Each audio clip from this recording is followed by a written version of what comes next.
നിങ്ങൾക്ക് എന്നെ വിശ്വസിക്കേണ്ട, നരേന്ദ്രമോദിജിയെ വിശ്വസിക്കാം. അദ്ദേഹത്തിൻ്റെ വാക്കാണ് നമ്മുടെ വാക്ക്. ശരിക്കും അതൊരു ഹാർട്ട് ടച്ച് നിയോജകമണ്ഡലത്തിലെ പ്രശ്നങ്ങൾ പറയാൻ അവസരം ലഭിച്ചിട്ടുണ്ട്. ശുഭപ്രതീക്ഷയുണ്ട്. മലയോരം മാറി.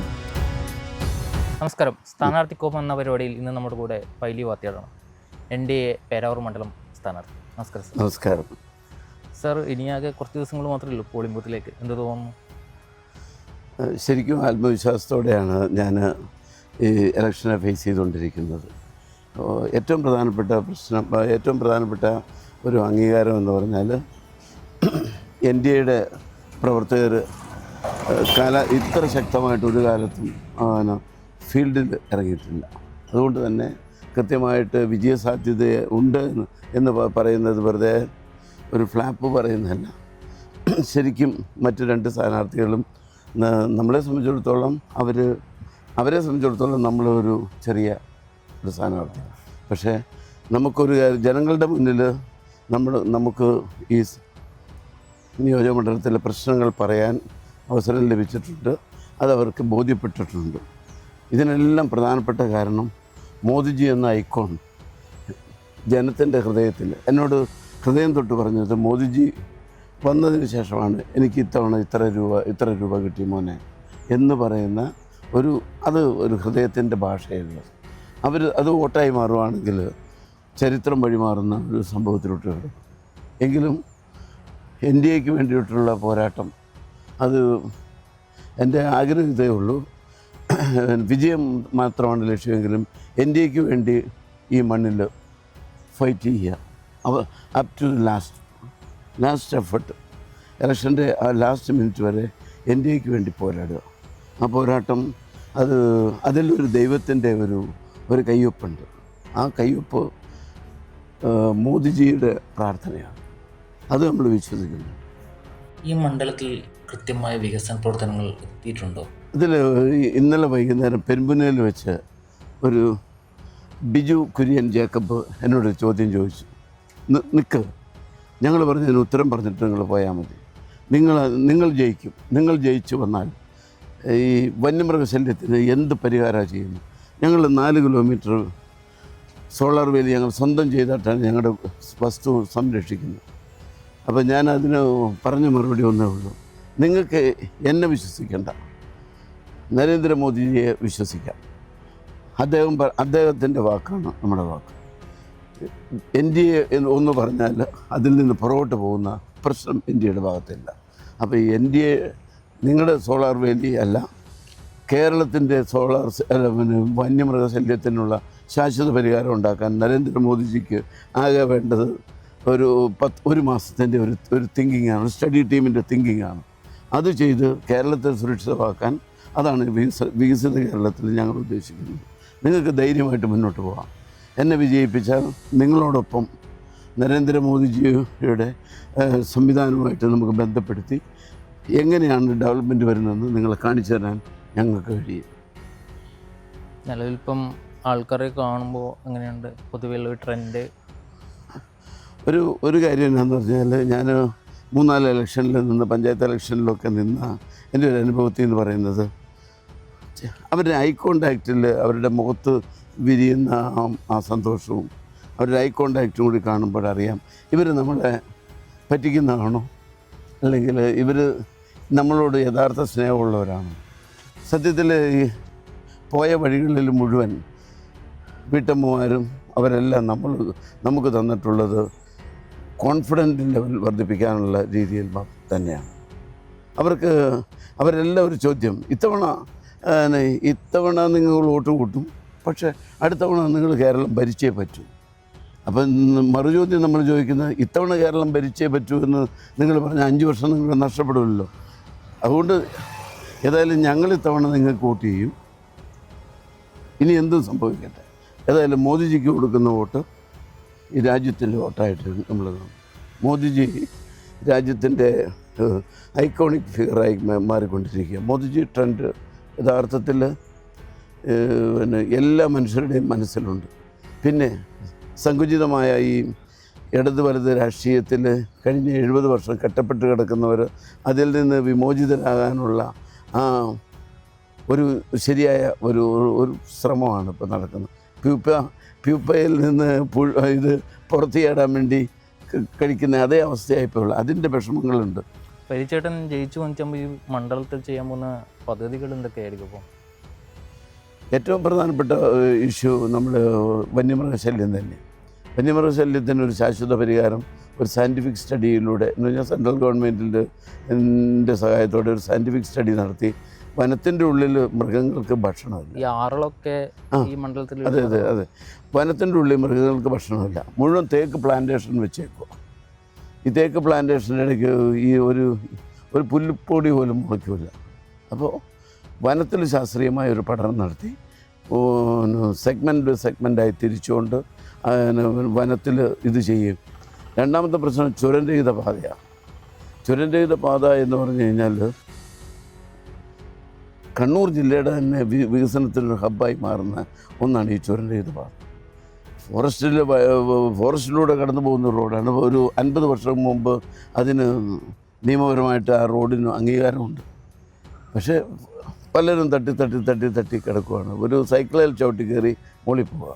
ഇപ്പോൾ എന്ന് പറഞ്ഞാൽ ലോകത്ത് ഇന്ത്യയിലെ ഏറ്റവും പേടി പിടുത്തുന്ന റോഡുകളിലൊന്നാണ് പൽച്ചുരം റോഡ്. അപ്പോൾ ഇത് ചെയ്താൽ മംഗലാപുരത്തു നിന്നുള്ള ലോജിസ്റ്റിക്സ് ഈ കണ്ടെയ്നർ ട്രാൻസ്ഷിപ്മെൻറ്റ്സ് എല്ലാം കടന്നു പോവുക, ടൂറിസ്റ്റുകൾ കടന്നു വരിക. ഈ ഗോൾഡൻ ട്രയാങ്കിൾ ഉണ്ടല്ലോ, ഊട്ടി മൈസൂർ വയനാടിൻ്റെ ഈ ഗോൾഡൻ ട്രയാങ്കിളിലേക്ക് ആൾക്കാരുടെ പമ്പിങ് ഉണ്ടാവും. അതോടുകൂടി ഈ കൊട്ടിയൂർ പിൽഗ്രിം ഇതെല്ലാം കൂടി അങ്ങ് ബന്ധിച്ചു കഴിഞ്ഞാൽ രാജ്യത്തിന് ഈ ടൂറിസത്തിലൂടെയുള്ള വരുമാനം വലിയ തോതിൽ വളർത്താൻ കഴിയും. 100%.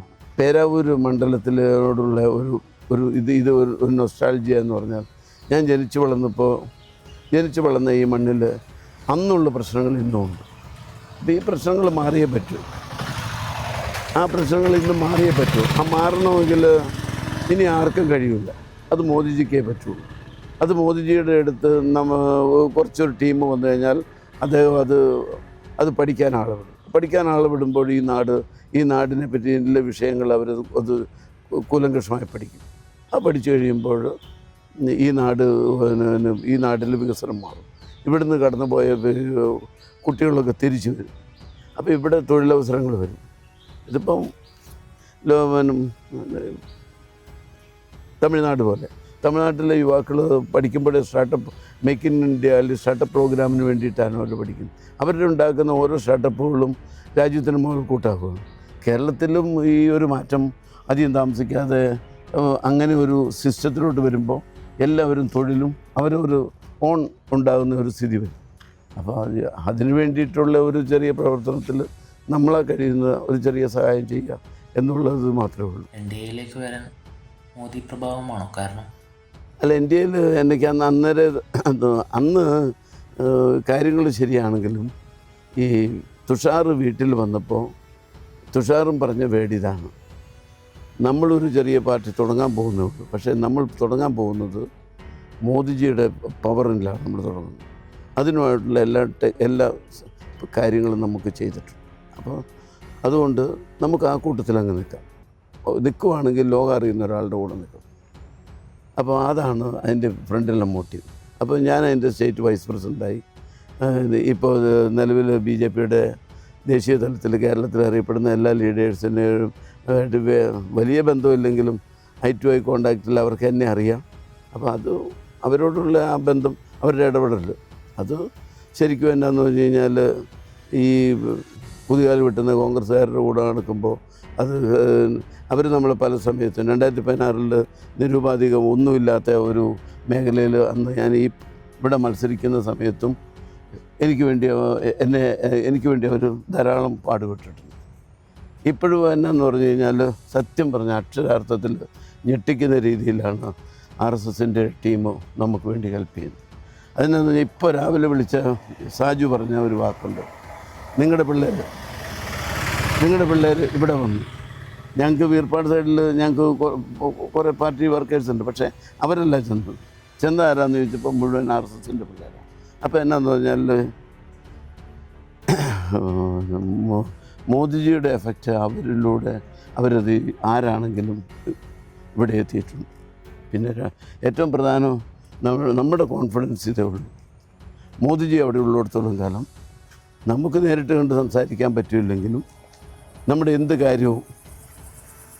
കാര്യത്തിനും അവിടെ ഒരു തീരുമാനമുണ്ടാവും. ആ തീരുമാനം അതുണ്ടാവുമെന്ന് ജനങ്ങൾക്ക് കോൺഫിഡൻസ് ഉണ്ട്. അപ്പോൾ ജനങ്ങൾക്ക് ആ കോൺഫിഡൻസ് കൊടുക്കാൻ എനിക്ക് കഴിഞ്ഞിട്ടുണ്ട്. കാരണം ഇത് ഞാനെന്ന വ്യക്തിക്ക് ഒരു പ്രസക്തിയില്ല. ഭാരതീയ ജനതാ പാർട്ടി നയിക്കുന്ന നരേന്ദ്രമോദിജിയുടെ NDAക്ക് കേരളത്തിൽ അസാധ്യമായിട്ടുള്ളതൊന്നുമില്ല. വികസനം എന്താണെന്ന് അദ്ദേഹം പറഞ്ഞു തരും. ഒരു കാര്യം നമുക്കറിയാമോ, എനിക്കറിയാൻ പാടില്ലെങ്കിലും കേരളത്തെപ്പറ്റി ഒരു വലിയ സ്വപ്നം മോദിജിയുടെ ടീമിനുണ്ട്. മോദിജിയുടെ മനസ്സിൽ കേരളത്തെപ്പറ്റി വലിയ ഒരു സ്വപ്നമുണ്ട്. പ്രധാനമന്ത്രി പറയുന്നത് കേരളം മാറാൻ പോവുകയാണ്, കേരളത്തിലെ ജനങ്ങൾ മാറ്റം ആഗ്രഹിക്കുന്നുണ്ട്. അപ്പോൾ ഞാനിവരോട് പറയുന്നത് 4-5% ഉണ്ടായിരുന്ന ത്രിപുരയെ കയ്യിലെടുക്കാമെങ്കിൽ ഇപ്പോൾ ബംഗാൾ ഇപ്പോൾ നമ്മുടെ കയ്യിലോട്ട് വരുമ്പോൾ, അപ്പോൾ ബംഗാൾ നമ്മുടെ കയ്യിലോട്ട് വരുമ്പോൾ ഇത് കാണുമ്പോൾ ഇവർക്ക് എപ്പോഴെങ്കിലും ഇത് മനസ്സിലാവും. കാരണം നമ്മൾ ഒരു കാര്യം എന്നാന്ന് പറഞ്ഞാൽ നിങ്ങളത് മനസ്സിലാക്കേണ്ടത്, ഈ ബലിദാനികൾ അവരുടെ ജീവിതം കഴിഞ്ഞു. എനിക്കതിൽ രമിത്തിനെ എൻ്റെ മനസ്സിലോർക്കണം. രമിത്ത് എൻ്റെ വണ്ടിയുടെ ഡ്രൈവറായിരുന്നു. മരിക്കുന്നതിൻ്റെ ഒരു 2016 ഇലക്ഷൻ നടക്കുമ്പോൾ രമിത്തൻ എൻ്റെ വണ്ടിയുടെ ഡ്രൈവറായിരുന്നു. നല്ല കോച്ചായിരുന്നു. അപ്പോൾ അവരൊക്കെ മരിച്ചു പോയത് ഒരു നോബിൾ കോസിന് വേണ്ടി. അത് വൃഥാവിലാവില്ല ഈ രാജ്യത്ത്. അത് ശരിക്കും അതൊരു ഹാർട്ട് ടച്ചിങ്. അവരുടെ ഒക്കെ കുടിയേറ്റത്തിൻ്റെ സൈഡിൽ ചെല്ലുമ്പോൾ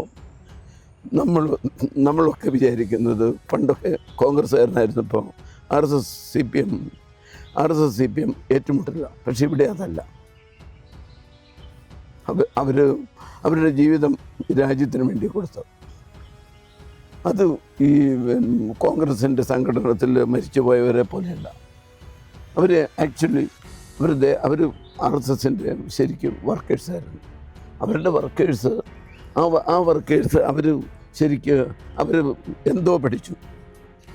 അതുകൊണ്ടാണ് ഭാരത് മാതാ എന്ന് പറയുമ്പോൾ അവരുടെ സിരകളിലൂടെ രക്തം തിളയ്ക്കുന്നത്. അല്ല, മലയോരം എന്തായാലും ഈ വർഷം മാറി ചിന്തിക്കും അല്ലേ? മലയോരം തീർച്ചയായിട്ടും മാറി ചിന്തിക്കുമെന്ന് പറഞ്ഞാൽ നമ്മൾ ഈ മലർപ്പൊടിക്കാരൻ്റെ ദിവാസ്വപ്നം കാണുന്നൊന്നുമില്ല. എങ്കിലും നമ്മളൊരു സ്വപ്നം കണ്ടുകൂടി. സ്വപ്നങ്ങൾ കാണാത്തവർക്ക് ഇവിടെ വിജയമൊന്നും ഉണ്ടായിട്ടില്ലല്ലോ.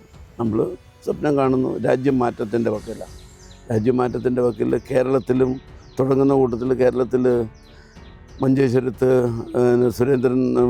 കെ സുരേന്ദ്രൻ മുതൽ ഓരോ സ്ഥലങ്ങളിലും പാകപ്പെടുത്തി കണ്ണൂർ ജില്ലയിൽ ഒന്ന് രണ്ട് മഹാനായ ഇന്ദിരാഗാന്ധിക്ക് തോക്കാമെങ്കിൽ പിണറായി വിജയന് ധർമ്മടത്ത് തോക്കാൻ വയ്യായികയൊന്നുമില്ല. അപ്പോൾ അതെല്ലാം സംഭവിക്കാം. അപ്പോൾ നമുക്കും പേരാവൂരും നമ്മൾ ശുഭപ്രതീക്ഷയുണ്ട്. അവർക്കറിയാം ഒരു കാര്യം. ഞാൻ 10-30 വർഷം പഞ്ചായത്ത് സർവീസിലുണ്ടായിരുന്നു. എൻ്റെ കയ്യിൽ ഒരു പൈസ എൻ്റെ കയ്യിൽ കൂടെ കടന്നു പോയിട്ടില്ല. ഞാൻ മേടിച്ചിട്ടില്ല. എനിക്ക് ലക്ഷക്കണക്കിന് രൂപ വാങ്ങായിരുന്നു. ഞാൻ പഞ്ചായത്ത് പ്രസിഡൻ്റായിരുന്നപ്പോൾ ഒരു വർഷം ചുരുങ്ങിയത് ശരാശരി ഒരു 10 ലക്ഷം രൂപ വെച്ചിട്ട് കോൺട്രാക്ടറോട് എനിക്ക് വാങ്ങായിരുന്നു. അത് എൻ്റെ കൺട്രോളിൽപ്പെട്ട കാര്യമായിരുന്നില്ല. അതുകൊണ്ടാണ് ജനങ്ങളുടെ മുന്നിൽ എനിക്ക് ധൈര്യമായിട്ട് ഇറങ്ങി ചെല്ലാൻ പറ്റുന്നത്. എല്ലാവിധ വിജയാശംസകളും.